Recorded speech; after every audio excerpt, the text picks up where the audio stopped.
السلام عليكم ورحمة الله وبركاته، يسعد أوقاتكم بالخير، لكم الحب والاحترام والتقدير في هذا المساء، يجعله مساء نادر عليكم في اليوم المبارك. النهاردة جمعة، طبعا يجعلها جمعة مباركة عليكم وعلى الأمة الإسلامية بالخير والأمل والحب والسعادة لكل الناس على وجه الأرض. طبعا حلقة النهاردة نتكلم على المشهد السياسي، نتكلم على عملية محكمة العدل الدولية بالمذكرات. طبعا كلنا نعلم هذه الثلاث مذكرات التي حكمت فيها محكمة العدل الدولية. هذا من يمكن من قيمة 6 أشهر كده، بس هذه القرارات كانت عملية تباطؤ لعملية دي. لسه مش قادرين نتحرك، مش قادرين لغاية طبعا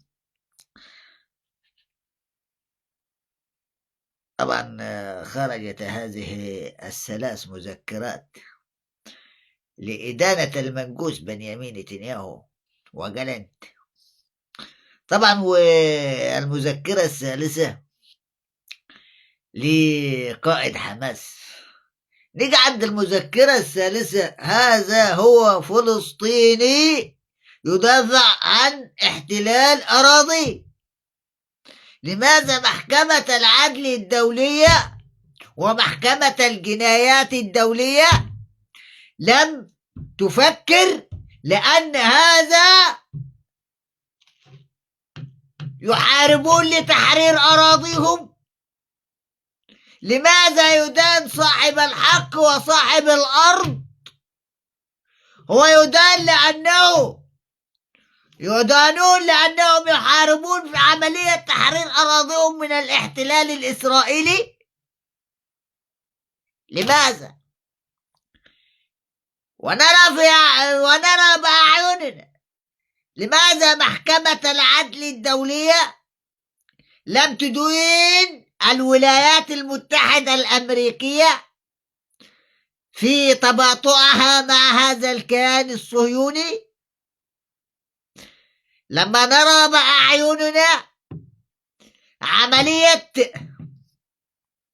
أن الولايات المتحدة لم ترضى بهذه القرارات، نجد بأعيننا نعلم أن الولايات المتحدة الأمريكية متورطة وراعية لهذه الحرب، راعية لقتل الفلسطينيين وراعية لاحتلال أراضي فلسطين. هذه الحقيقة.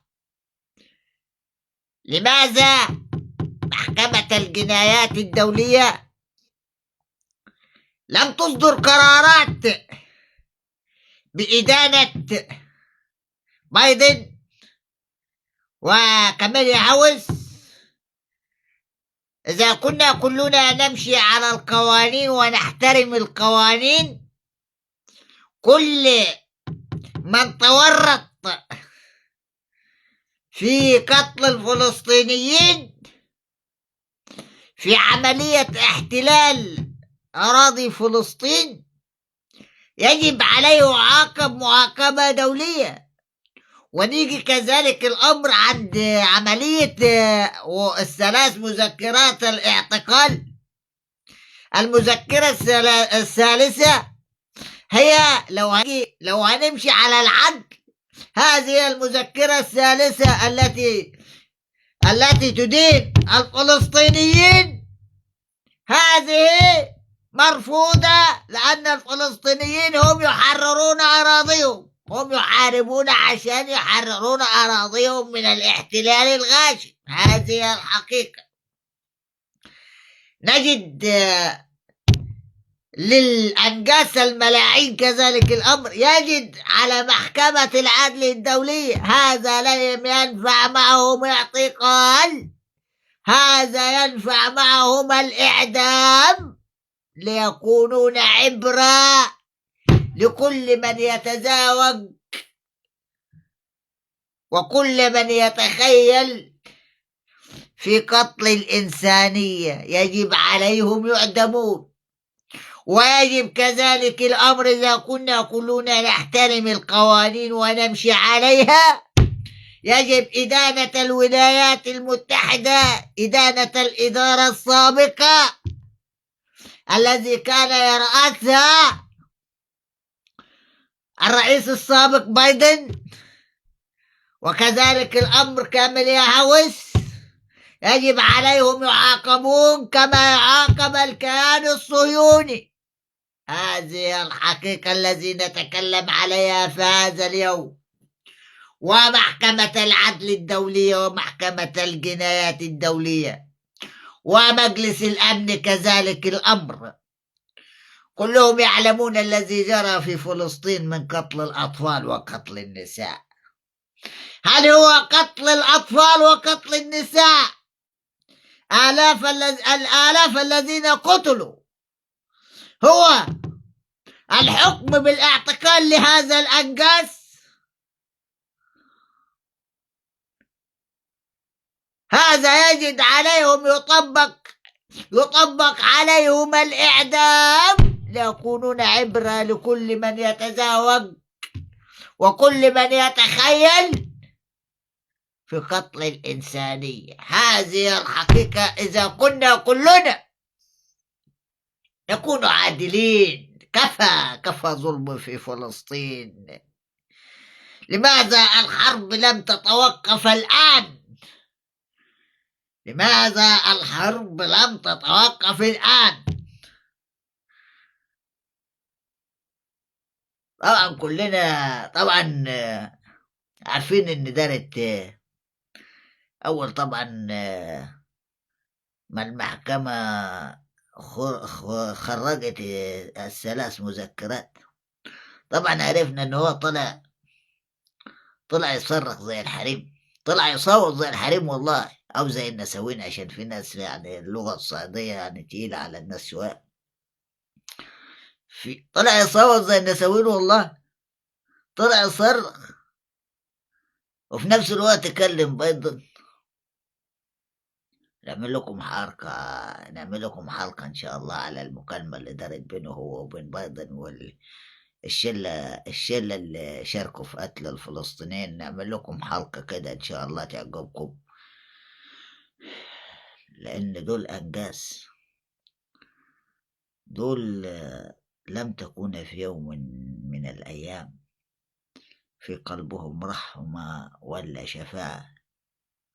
هم والولايات المتحدة الأمريكية، هذه الحقيقة، هم والولايات المتحدة الأمريكية. لم تكون في يوم من الأيام الولايات المتحدة، لم تكون في يوم من الأيام عادلة. هي ظالمة بدعم الإرهاب الإسرائيلي، بدعم المجرمين، قتلت الأطفال وقتلت الأطباء وقتلت النساء وقتلت الإنسانية. هذه الحقيقة. لما نقول يجب إدانة الإدارة الأمريكية السابقة، ليست في أحد أعلام القانون إذا كنا نمشي بالقوانين ونحترمها ونمشي على أسس كتبت فيها. لهذا الكلام موجه لمحكمة الجنايات الدولية ومحكمة العدل الدولية. لماذا محكمة العدل الدولية ومحكمة الجنايات الدولية لم تنظر على الجرائم التي ارتكبت في فلسطين من عملية القتل الحياة وقتل الإنسانية وعملية التهجير لأصحاب الأرض وأصحاب الحق؟ هذا الصهيونيين لم ينفع معهم اعتقال. يجب على محكمة العدل الدولية، يجب عليها، هم يعدمون ليكونون عبرة لكل من تتزاوج به نفسه في قتل الأطفال وقتل الإنسانية، ويجب عليها تعاقب. كذلك الأمر تدين الولايات المتحدة الأمريكية كمثل الكيان الصهيوني. ونستكفى بهذا الحلقة. لكم الحب والاحترام والتقدير، وتحيا جمهورية مصر العربية.